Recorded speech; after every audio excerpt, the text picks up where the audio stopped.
Hello all, welcome to SST College of Arts and Commerce. This is Edupedia.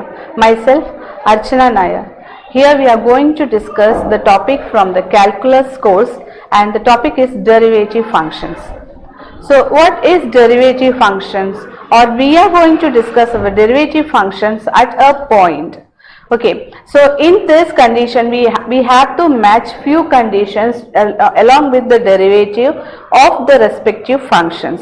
So if we have a function f that is in I or R, an imaginary or real number, so we can say that the function f will give you with a relation of the initial value, then it will be having an I interval, and it will also having a p point, because we are going to find the derivative of a function at a point p. So we will be having a point p value. Along with that p value, what does this function do along with the particular interval from the real value? So we also have to check whether this interval belongs to the value x. That means we are going to write a function which will be with respect to the x. Therefore f of x also should be, the x variable also should be belongs to the interval. Okay, so that we can write the equation for the function can be limit x tends to p. So that x will be the variable in the function and p will be the interval at the particular point, and f of x minus f of p upon x minus p. This is the equation which does exist. Then we can find the derivative function of the given function. Then we can say that the function f is differentiable or derivable. Differentiation and derivation is same. The differentiable, whether the function is differentiable or derivable, can be defined by using this equation, that is limit x tends to p f of x minus f of p upon x minus p. So for that, at p the above limit is known as the derivative of the function at a point p. That means the above variable p is considered as the derivative at a particular point, that is represented by the variable p. Though we can also find the derivative as representation of f inverse of p or f dash of p, or also we can say that df upon dx, because we are doing the derivative of the function with respect to x. At the point x is equal to p, then we can find that is f of p. Then we can also write this equation into the form of the point respective to the derivative of the function, that is f derivative of p is equal to limit x tends to p, that is f of x minus f of p upon x minus p. So next is left and right hands of derivatives of a function. So once we do something for a function, to check the derivability or its continuity, we have to check from each side of the function. So whether the left hand side is equal to the right hand side, or the left hand limit condition is matching with the right hand limit condition, then we can say that this function is derivable at any point of the p. So let f be the function from I interval to the real value, where I is an open interval and p be the point at the values. So we can say this equation will be represented in the form of derivative of the function p after minus represents, that is a left hand limit. Negative represents left hand limit and positive represents the right hand limit, because always when we think about the number line, the negative side will be always in the left hand side and the positive side always will be on the right hand side. So that we can represent the negative signs after p will be showing that it is in the left hand side or left hand limit. So this equation will be remaining the same, but we have to show this is representation of the left hand limit as well as the right hand limit when x is greater than p, and the left hand limit comes when the x is less than p. Then the right hand limit will be represented with a plus after the p. So there is only difference. These two values we have to consistently substitute at the interval of given p, and we have to calculate, and then we have to check whether the given sides are equal or not. So here to satisfy this equation, so when the value of derivative of f inverse of p exists, then the f a raised to minus will also exist. That means that we have got two different intervals and we have to substitute them accordingly, and that value has to be substituted into the equation to equate the both left hand side as well as right hand side.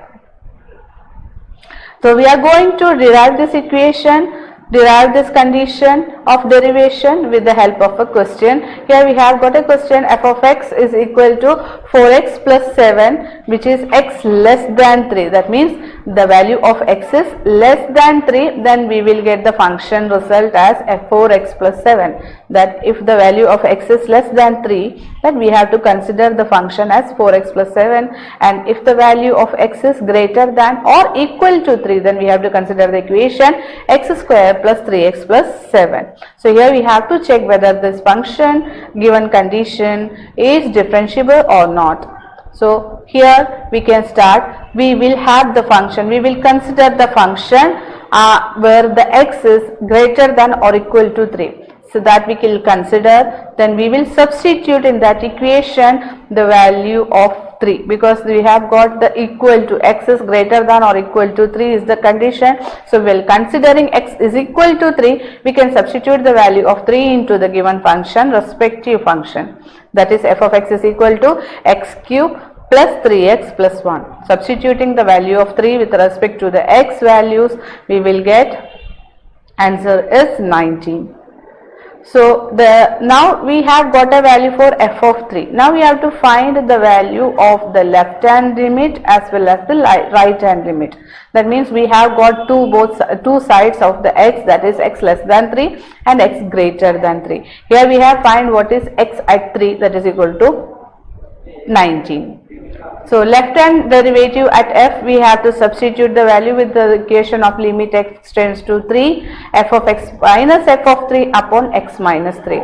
So that equation for f of x for the condition where x is less than 3, which is the left hand limit side, that is equal to 4x plus 7. So we have substituted the equation, we are getting 4x plus 7 minus 19 upon x minus 3. So solving this equation, we are getting 4x minus 12 upon x minus 3. Then solving taking the 4 out of this equation from the numerator, we are getting 4 into x minus 3. So x minus 3 and x minus 3 in the numerator as well as denominator will be cancelled, and finally we are getting the limit value is equal to, we limit with x.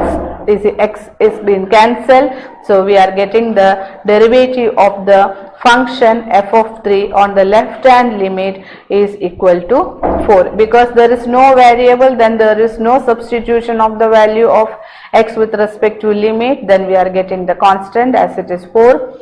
So we got the value of this left hand derivative is equal to 4. Now we have to check for the right hand derivative of the function f. So right hand derivative, which is x greater than 3, there we had a function which is equal to x cube plus 3x plus 1. So here we are substituting the function for respectively for the right hand limit. Then we are calculating it, x square plus 3x plus 1 minus 19, finalizing that we will get that x square plus 3x minus 18 upon x minus 3. So x plus 6 into x minus 3 is the factors of the function x square plus 3x minus 18, which is in the quadratic form. So it is easy to find the factors of it. So here also x minus 3 in the numerator as well as denominator will be cancelling with each other. Then finally we will get x limit x tends to 3, x plus 6. So here we have got a function which is already having a variable x. So we have to substitute the value of x to come out of the limit. So substituting the limit value with respect to x is 3. So substituted at the place of x, then 3 plus 6 is equal to 9. So earlier we had calculated that the left hand limit or left hand derivative of the given function, which was equal to 4, and the right hand derivative function's result was equal to 9. Therefore we can say that the 4 is not equal to 9. Therefore But we can say there is a real values we have got for this both functions of the derivatives. Then we can say that is the derivative of the right hand derivative is of the function, and the derivative of the left hand is of the function does exist, because of the values which we have received is a real values, but they are not equal.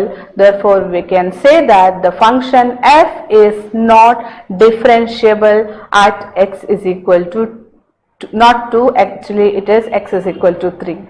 Okay, so this is the condition we have to validate for the function. We have got the answer which is not equal for the left hand derivative is not equal to the right hand derivative. So we cannot say, since it is a real value 4 and 9, we can say this value derivatives are existing.